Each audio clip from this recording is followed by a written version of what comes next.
Bonjour les enfants, et me revoici parmi vous pour un autre sujet. Aujourd'hui, je suis très contente de vous retrouver et je vous souhaite déjà une bonne année à tous. J'espère que vous avez fait la fête en famille, que vous avez profité de cet instant. J'ai fort bien profité de ce moment aussi que j'apprécie particulièrement. Alors aujourd'hui, nous allons parler d'un thème assez spécial et qui n'était pas du tout prévu au programme, mais j'ai eu un appel du Père Noël qui m'a dit, qui m'a choqué, littéralement choqué, qui m'a dit Maman Mumu, j'ai un problème, les êtres humains font de grosses bêtises, certains groupes d'êtres humains font de grosses bêtises, je ne donnerai pas de nom, il n'a pas voulu me donner de nom puisque c'est tout à fait confidentiel, je comprends tout à fait. Certains êtres humains font des choses très bizarres, notamment en ce mois de janvier 2026, et apparemment c'est quelque chose de tout à fait récurrent, puisque chaque mois de janvier, il se passe la même chose, et ce mouvement prend de plus en plus d'ampleur. Alors il me dit, lorsqu'il m'explique cette chose-là, je suis tombée de ma chaise haute, je me suis fracassé le crâne, j'ai pu soigner comme j'ai pu, nous avons mis du Mythosi, nous avons mis de l'arnica, nous avons mis du liniment, tout y est passé, seul le bisou magique du Père Noël a pu me guérir. Alors je vais vous expliquer ce qu'il m'a dit, eh bien, il m'a dit, est-ce que tu connais le druide Jeanne et Henri? Alors, je dis, Jeanne et Henri, je ne connais pas ces personnages qui ont, ma foi, l'air très fort sympathiques. Qui sont-ils? Qui sont Eh bien, non, pas. Il m'explique que ce n'a rien à voir avec Jeanne et Henri. Le Dry January, il m'explique. Le Dry January, en fait, c'est un concept où les personnes arrêtent de boire de l'alcool pendant le mois de janvier. En effet, vous pouvez comprendre que je suis tombée de ma chaise haute et j'ai mis du temps à m'en remettre, j'ai mis du temps à comprendre ce concept. Et bien, alors, du coup, j'essaye de mettre les choses en place dans ma tête. Et l'explication est très simple. En gros, si je peux l'exprimer ainsi, en gros, 11 mois sur 12, les gens bouffent de la merde et boivent de la merde, et 1 mois sur 12, ils arrêtent de boire de la merde, mais ils continuent à consommer, à manger de la merde. Donc 11 mois sur 12, la vie est, ma foi, fort bien remplie de choses et d'autres, en fonction des personnes. Et 1 mois sur 12, les personnes essayent de se donner bonne conscience en arrêtant de consommer de l'alcool, et que j'appellerais ça personnellement le jeûne alcoolique, puisque à partir du moment où on évince un élément de son hygiène de vie, que ce soit alimentaire, liquide ou bien activité, purement activité, nous appelons ça du jeûne. Tout simplement, littéralement, le jeûne, c'est cela. Donc nous avons affaire à un jeûne alcoolique, 1 mois sur 12. Voilà, je vous présente clairement ce qu'est le Dry January. Alors, avec mon ami Bracou, que je vous présente ici, Bracou, par la forme de ses petits bras que mon enfant a sagement trouvé dans mon rosier qui était en plein bourgeonnement. Voilà, il a trouvé des petits bras très sympas. Avec Bracou, nous nous sommes posé beaucoup de questions et déjà trouver des réponses à ce qui anime ce groupe de personnes bien intentionnées à faire cette chose-là. Chose qui est sans doute très bizarre. Et pourquoi? La première question est pourquoi?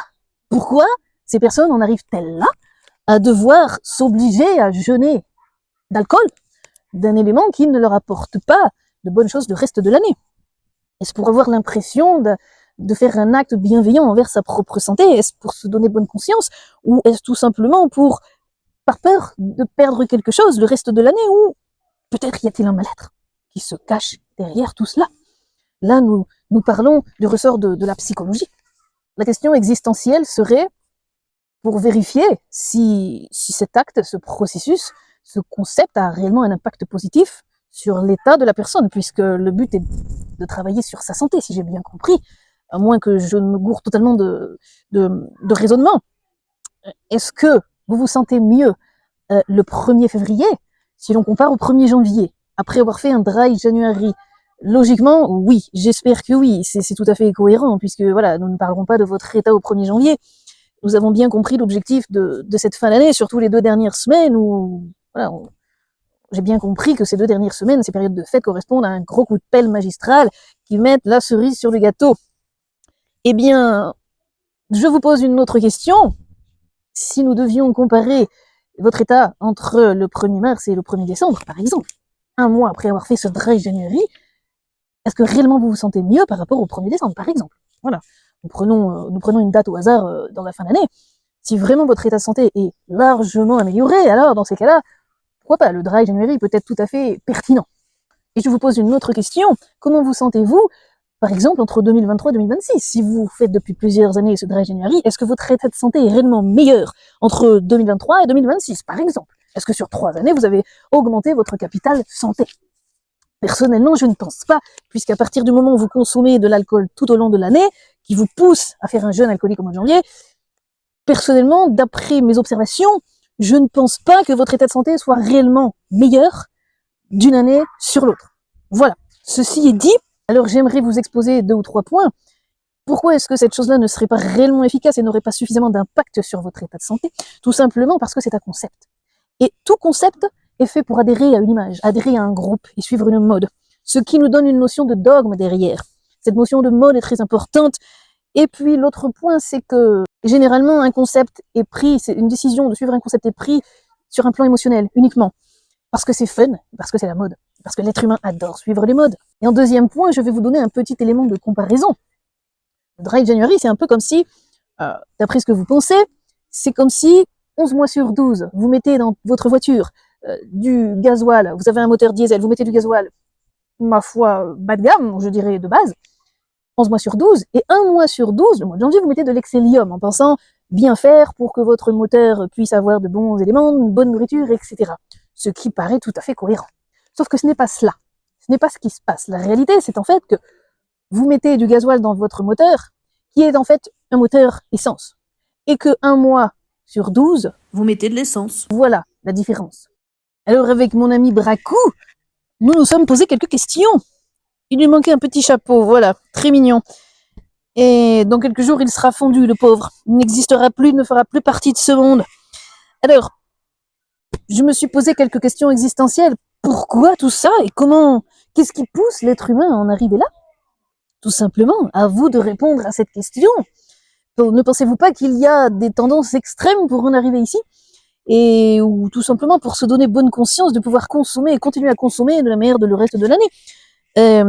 Alors, moi, j'aurais quelque chose à vous proposer, quelque chose de totalement différent et qui va sûrement avoir un impact, un réel impact concret sur l'état de votre santé, si c'est réellement ce que vous cherchez. Eh bien, veux-tu réellement faire l'expérience du jeûne, d'un autre jeûne, si je puis dire, et pas concernant uniquement l'alcool, boisson magnifique qui pousse les êtres humains à faire des choses totalement bizarres et incohérentes. Je ne dirai pas grand-chose là-dessus, mais je connais relativement bien ce sujet, puisque moi aussi j'ai été toute jeune, et j'ai pu profiter également d'événements tout à fait ancrés dans ma mémoire, qui m'ont beaucoup fait rire. Mais voilà, il y a un temps pour tout, et arrivé à un âge, je pense que il faut choisir ses directions, il faut choisir ses chemins et prendre ses responsabilités. Alors, si tu veux réellement tester ce que c'est un jeûne ou une détox, si je puis dire, je t'invite à tester un jeûne totalement différent, mais qui reste un jeûne, qui reste l'éviction de quelque chose. Pas pendant 1 mois, pas pendant 20 jours, ni 10 jours, mais ne serait-ce que 3 jours, ne serait-ce que 1 jour. Alors moi, je t'invite à le faire pendant quelques jours dans un milieu encadré, totalement encadré. Mais si tu veux le faire chez toi, il n'y a aucun problème. C'est à toi de faire ce que ton cœur te guide, ce que ton cœur te dit de faire. Que veux-tu réellement? Est-ce que tu veux réellement une vraie transformation? Ou est-ce que tu veux simplement te donner bonne conscience, sans rien changer dans ton mode de vie? Est-ce que tu veux réellement vivre une transformation qui t'apporte de la stabilité, qui t'apporte des outils que tu pourras installer en cohérence dans ta vie, qui seront efficaces, réellement efficaces? Nous parlons vraiment d'efficacité et de choses concrètes. Il n'y a aucune comparaison entre ce que le dry January nous amène et ce que moi je te propose. Aucune comparaison, puisque ce que je te propose va réellement avoir un impact sur ta santé, sur le plan durable, de la durabilité, sur le plan du temps. Alors je te dirais, sois fort et sois courageux, et sois capable de prendre des décisions et des responsabilités pour toi, pour tes proches, et pour tes enfants, pour ta descendance, tout simplement. Puisque nous ne sommes pas des surhumains, il n'y a pas écrit Marvel ici. Prends de vraies responsabilités, des résolutions concrètes. J'irai encore plus loin en te posant une question. Est-ce que tu veux finir comme Bracou, c'est-à-dire en 2 jours, en une fraction de décennie, fondre et ne laisser aucune trace derrière toi et avoir une vie éphémère, sans aucun plaisir, rester dans la froideur et dans la noirceur d'une vie monotone? Ou alors est-ce que tu es capable de prendre tes décisions pour te projeter dans l'avenir et vouloir vieillir en santé, puisque c'est là qu'est toute la question, c'est là qu'est le fruit de cette vidéo aujourd'hui. C'est que, est-ce que tu veux vieillir longtemps grâce à des médicaments et en fauteuil roulant, ou est-ce que tu veux vieillir longtemps et profiter de ta vie et de tes enfants et les voir grandir et profiter d'eux et faire des activités jusqu'au bout? C'est là qu'est la question existentielle. Je te propose pour 2026, si tu veux t'en donner les moyens, si tu veux aller plus loin et si tu veux vraiment mettre un coup et avoir un impact sur ta vie, sur ta santé pour cette année, je t'invite à venir avec moi à un stage où j'organise au mois d'août un stage de détox et un stage de jeûne où on enchaîne les deux. Tu peux faire le premier, tu peux faire le deuxième, tu peux faire les deux, où l'objectif est de t'apporter de réels outils pour que tu puisses développer tes connaissances, faire connaissance avec toi-même et commencer à nettoyer ton organisme et repartir avec des bases solides et saines dans ton quotidien, chez toi, à la maison, et pouvoir le transmettre à tes proches, à tes enfants.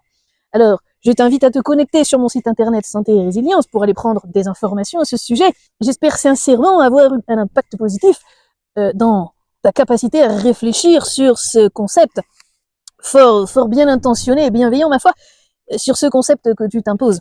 Et je pourrais terminer cette vidéo en vous proposant quelque chose de tout à fait différent.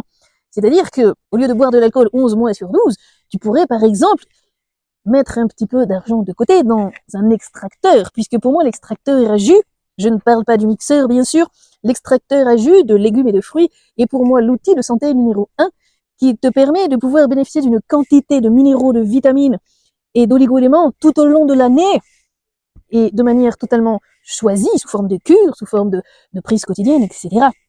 Aujourd'hui, je vous proposerai un petit jus tout à fait adapté à ce début d'année où tu souhaites faire un nettoyage parce que tu as fait beaucoup d'excès durant cette fin d'année, surtout les 15 derniers jours du mois de décembre, où je te propose, puisque nous essayons de consommer des fruits de saison, et en cette saison, nous pouvons trouver encore des carottes si elles sont bien conservées. Ma mère les conserve dans son tambour de machine à laver dans son jardin. Nous avons encore quelques clémentines en bon état dans les magasins, biologiques si possible, nous avons des bonnes pommes encore, nous avons le concombre et le citron. Alors voilà, je peux te proposer un jus tout à fait détoxifiant, c'est-à-dire que dans les carottes, tu vas travailler sur tes intestins avec du bêta-carotène, tu vas travailler sur les intestins également et sur le foie, les fonctions hépatiques avec la pomme. Le concombre, tu vas apporter beaucoup de sels minéraux et beaucoup de vitamine C dans les agrumes. Et dans les agrumes, je te propose également le citron qui a des fonctions relativement importantes sur la fonction hépatique, sur les reins, également la sphère rénale. Donc là, tu vas pouvoir réellement faire une détox, sous forme de cure, une détox et voir beaucoup plus loin avec de la vraie reminéralisation. Voilà, donc c'est très simple. Tu passes tes fruits et tes légumes dans l'extracteur en les coupant bien sûr en amont. Et ensuite, à la fin, tu ressors avec un verre de jus et des fibres, puisque l'extracteur à jus sépare les deux. Je vous ferai une vidéo spécifique pour l'extracteur à jus. Nous avons les fibres que nous pouvons bien sûr consommer. Moi, je fais des gâteaux avec les fibres, je ne jette pas mes fibres. Il n'y a rien qui se jette, aucun gaspillage dans les jus de fruits et de légumes. Va sur mon site internet, tu trouveras plein de recettes et tu trouveras les règles et les principes de base pour pouvoir faire des jus. Voilà, nous avons d'autres fruits, bien sûr, nous avons le raisin, nous avons l'ananas, quoique ce ne sont pas des fruits de saison, mais nous avons un choix indéfini et extrêmement riche pour cette nutrition-là. Voilà, je vais vous laisser sur cette petite vidéo courte qui était spécifique à ce coup de téléphone du Père Noël qui m'a totalement scotché. Et voilà, je vous souhaite à tous une bonne continuation et je vous retrouve bientôt peut-être pour de nouvelles aventures. À bientôt, au revoir. There'll be no more wars and confusion.